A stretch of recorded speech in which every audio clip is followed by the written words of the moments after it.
Welcome to today's live stream. I am your host, Cheryl Pullins, here at the Multi-Passionate Edge. We come here live each Wednesday, somewhere between 12 and 12:30. Somewhere between 12 and 12:30, but you can always follow me, and I always let you know when I'm about to go on. So today I am talking about something that you don't hear a lot of people talking about, and that is the power and the purpose of brand archetypes.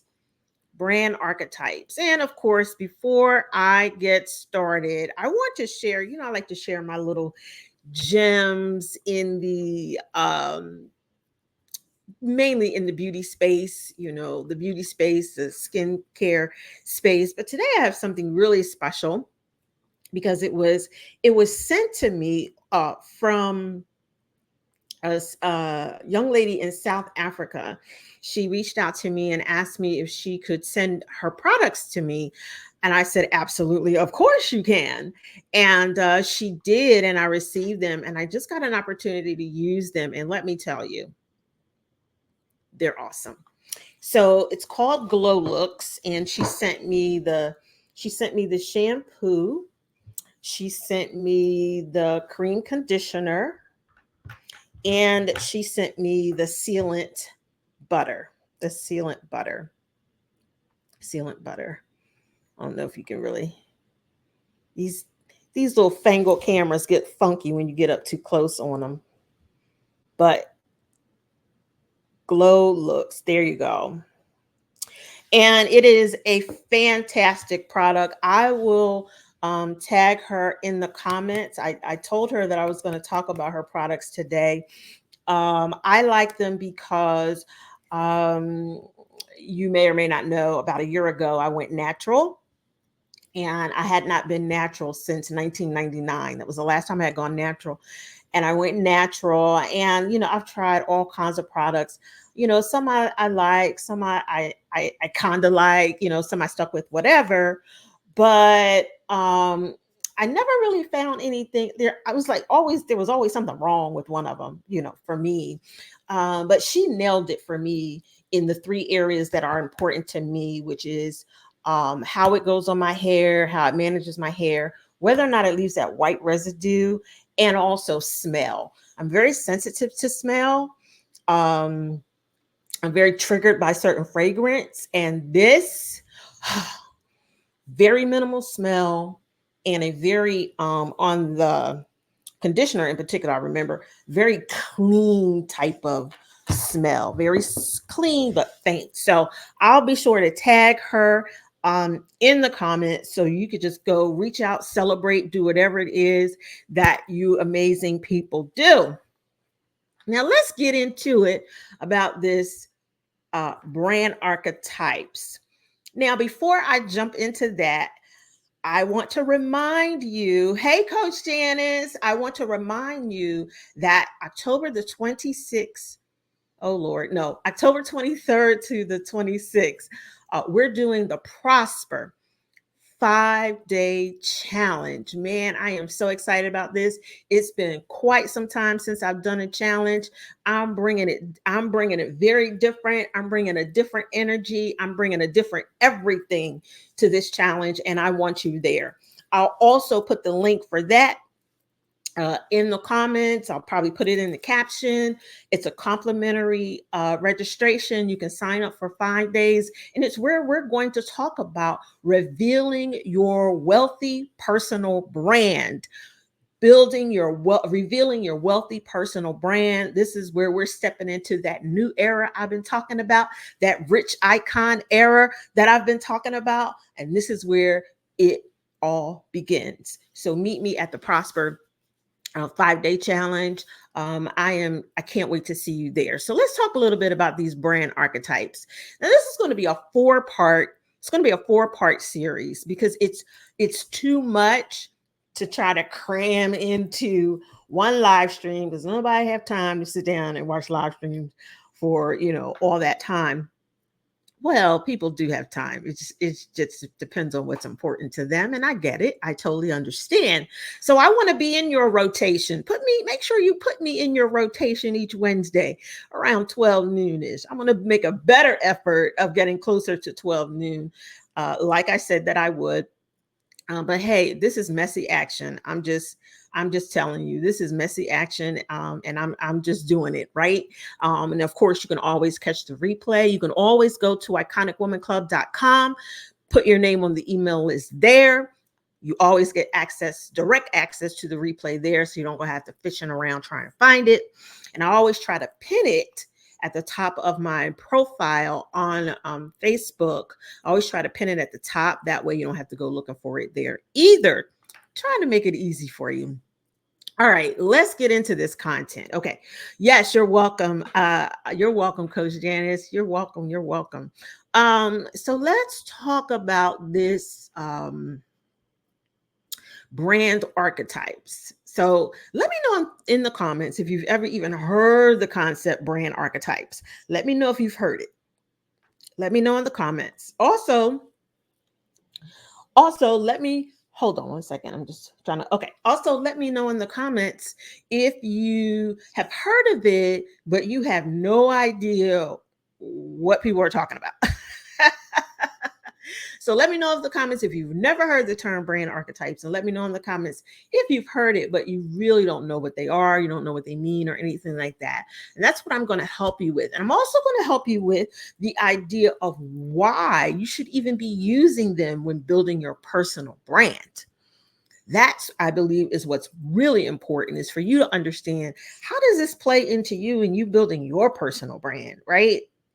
Because here's the thing, personal branding it's not easy. It can be overwhelming. It can be overwhelming. It can be something that you're like, oh, I don't need that. Let me tell you this. Yesterday, I did a post. Okay, whatever day you're watching this, it was Tuesday that I did this post. Okay, and I did the post because I saw a video on TikTok. TikTok is a pretty interesting place, but I was watching a video and the young lady said that TikTok is like the new place where superstars are born. I was like, okay, wait a minute. This is very interesting. And I listened to her and I heard her out, and she says that TikTok is the place where is the new place where superstars are born. And she had some photos there. And one of the people I recognized as the young man, and I can't remember his name at the moment, as the young man who during the pandemic, like, became like a worldwide sensation. And he was doing these videos where he did not talk, but he would point to something that was simple, or he would show something that was simple, a simple video, or something that was like, should be simple to do, but it was complicated. It was something like that. And he would just go, and his facial expression and his movement said it all. Well, he became a viral sensation just by doing that. Well, he has been walking in some of the fashion show weeks, some of the shows at the fashion weeks. There's more than one. And I think the one I saw him at was Milan.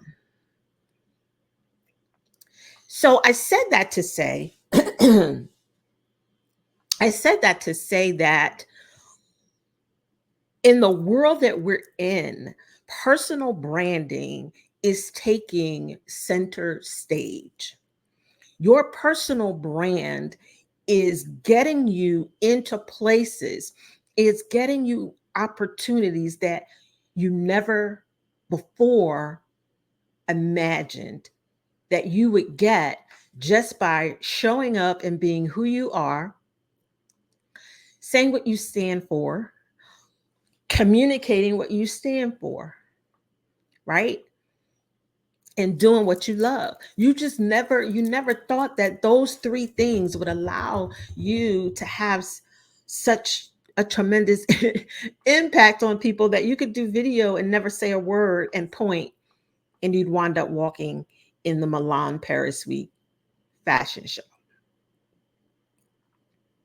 That's the power of your personal brand. That's why I am an advocate for it. That's why I preach about it. That's why I evangelize it. That's why I do all the things about personal branding. That's why I stand 10 toes down on the fact that you can create wealth by properly positioning your personal brand, by properly communicating the value that you bring to the world, by being visible, by having the right message, right? And having a way to help people transform their lives. That's why I talk about personal branding the way I talk about it. Because I've seen it happen in my own life. I've seen it happen in my own business. And every single day, I see it happening across the world in different ways.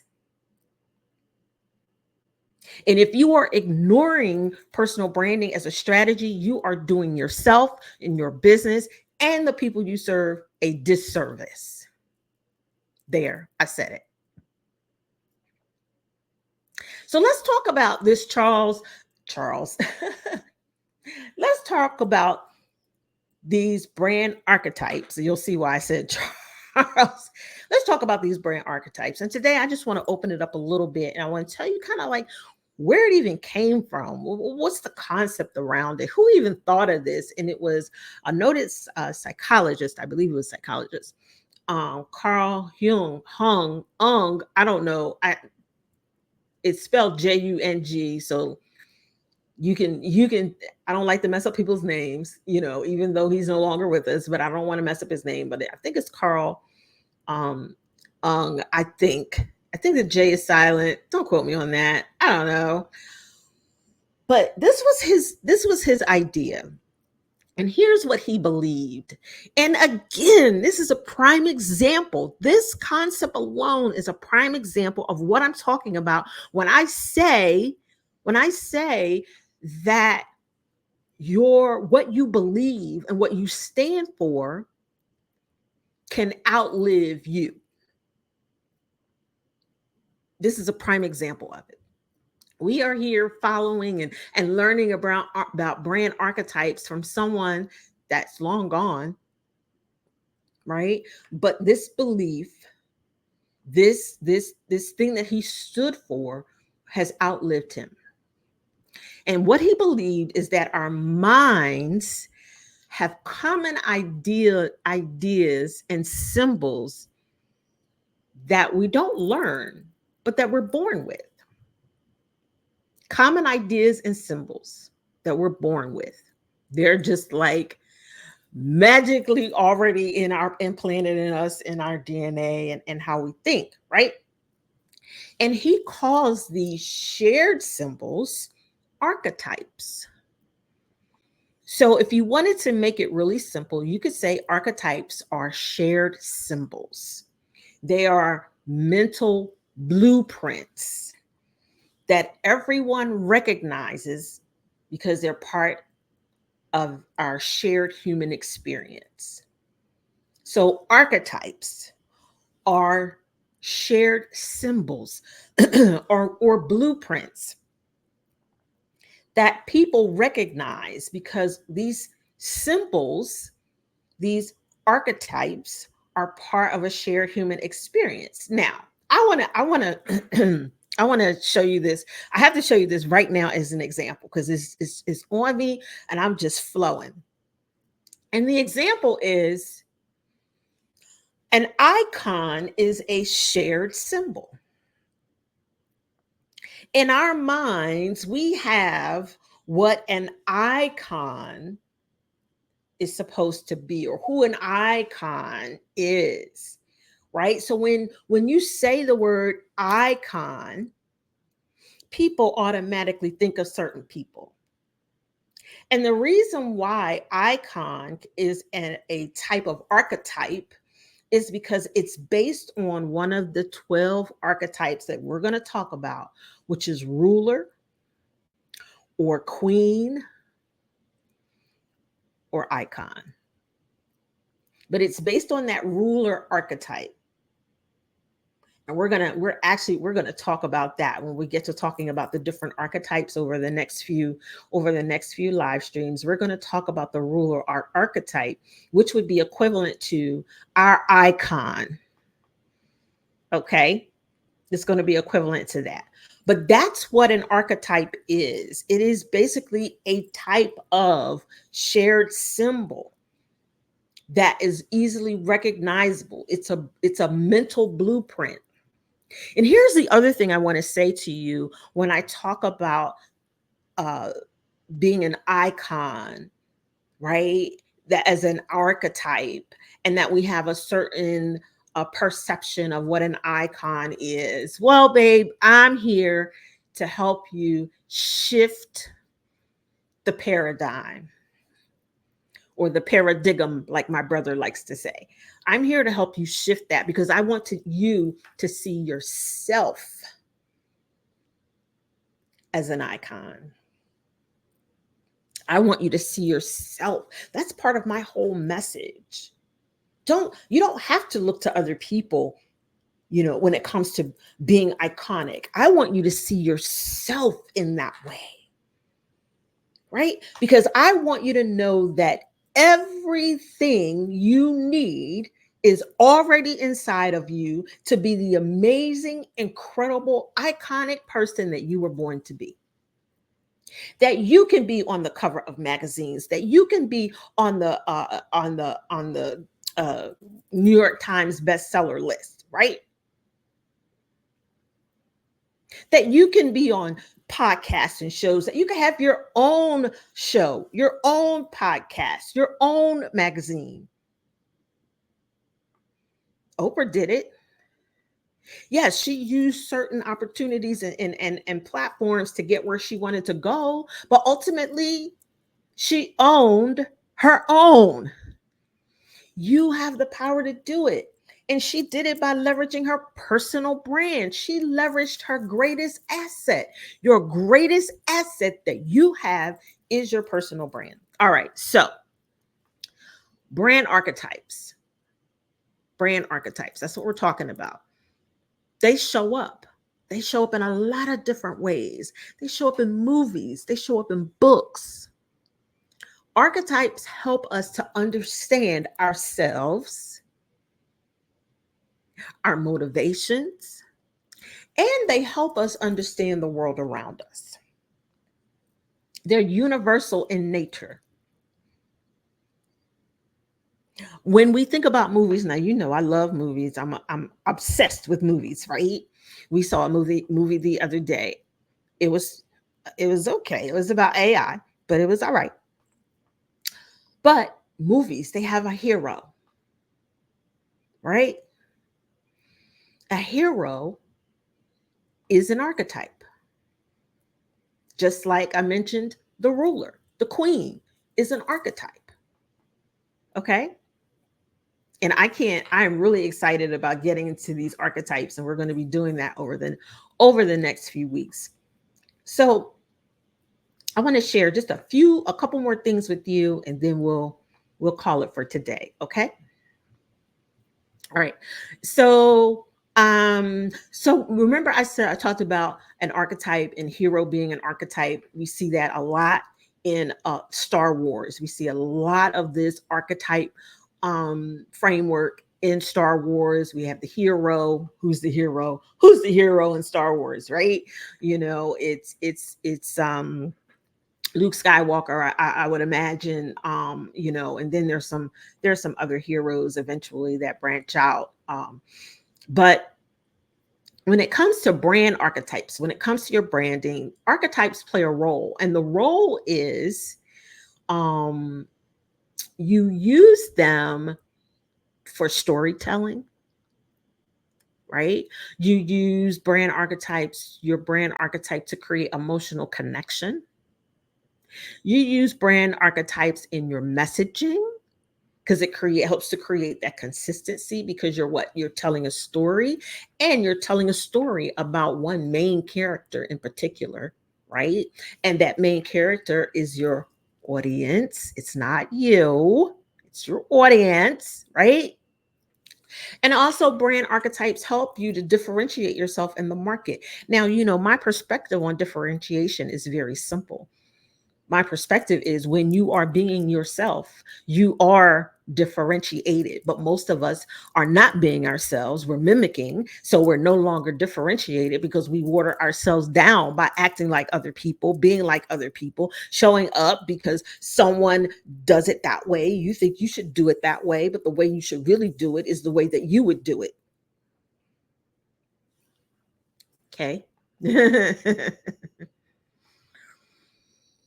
So when it comes to you building your personal brand, you want to think of these brand archetypes or your brand archetype and how you can use it in your storytelling, how you can use it in creating emotional connection, how you can use it when you're creating your messaging so that it's consistent. You're not disjointed and all over the place, which is one of the things that I help my clients with. We really get into their messaging and what they're saying and who they're talking to and how they're saying it. And we frame that by looking at what their archetype is. Okay.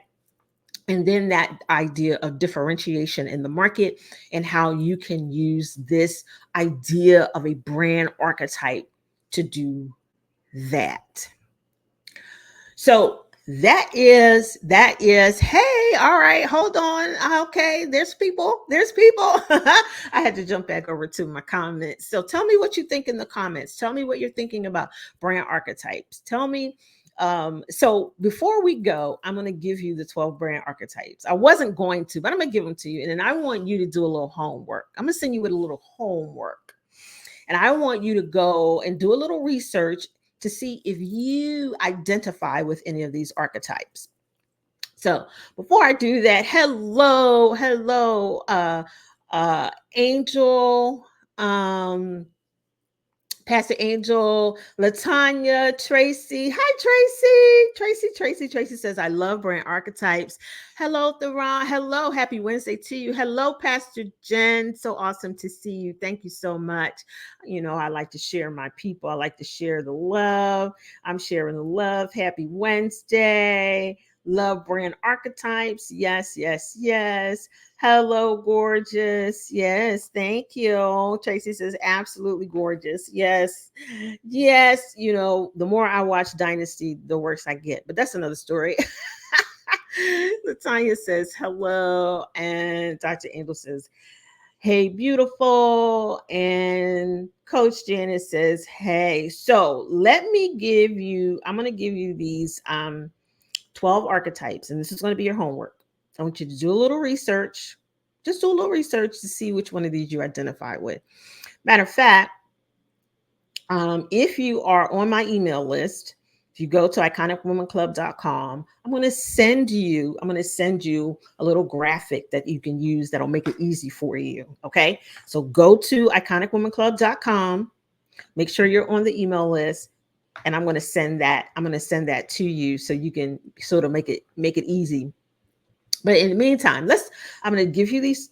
Remember I said I was going to give you these 12 archetypes. I'm going to give them to you. All right. So give me 1 second. Let me get them over here. All right. So here we go. The 12 archetypes. Now, people refer to them in different ways. So I'm going to give you the ones that I have here. And they should be pretty much standard. Okay, so there's the innocent. These are the 12 archetypes. Write them down, but I'm also going to send you a little graphic.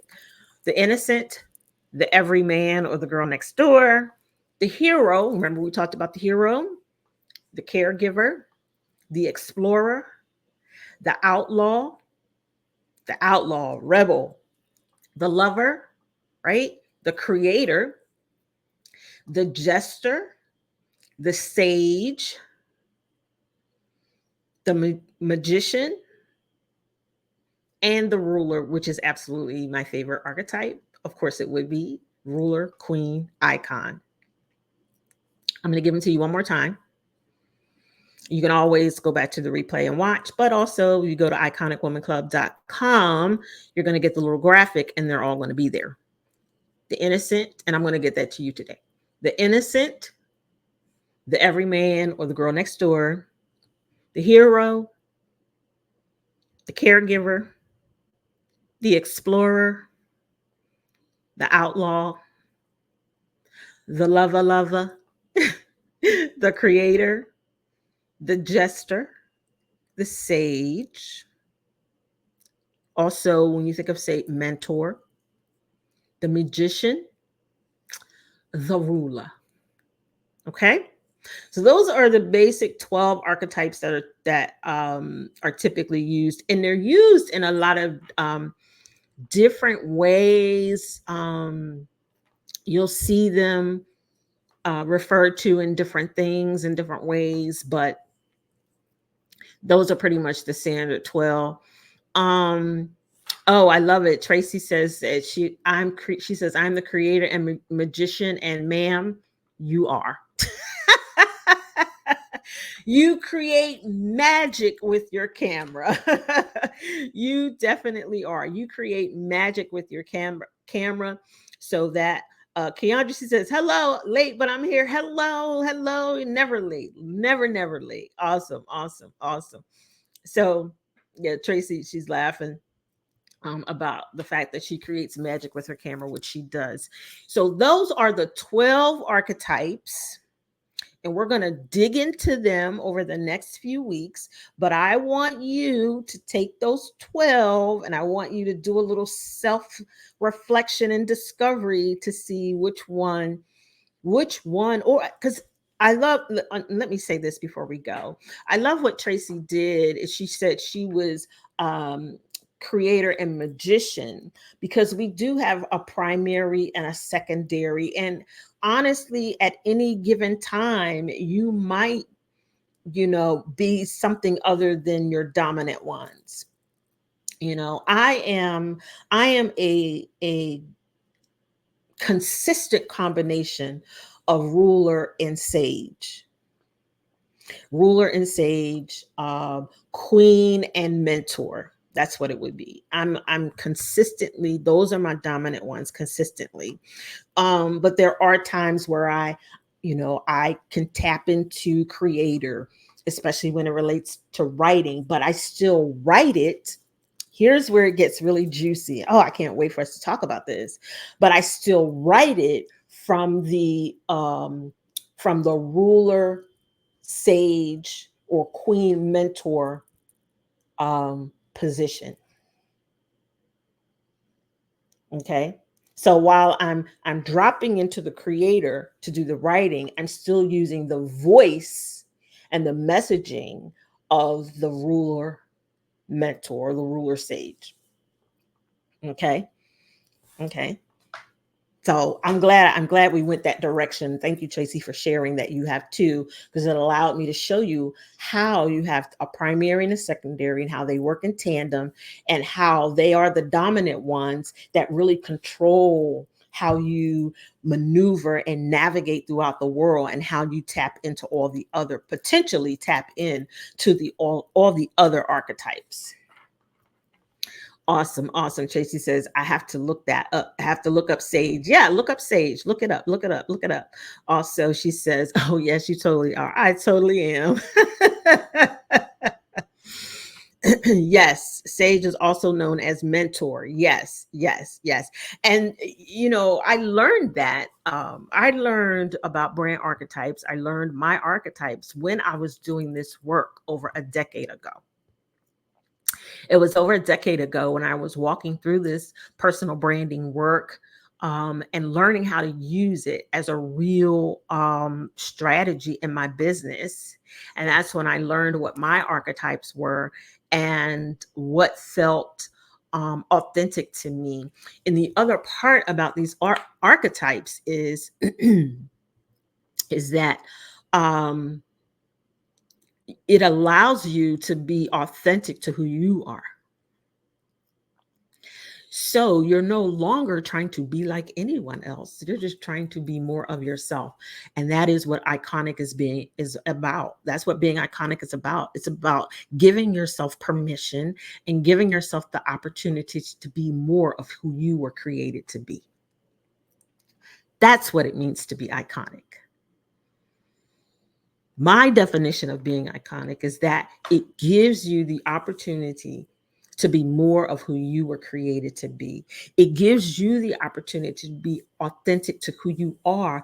And then as you're building your personal brand, you're now infusing this authenticity into your message, into your visibility, into how you show up in the world, and how you interact with people, and how people experience you. All right. So that's what I have for you today, my gorgeous people. And again, remember our dates for the Prosper 5-day Reveal Your Wealthy Personal Brand Challenge. I'll make sure I put the link here so you can sign up for that.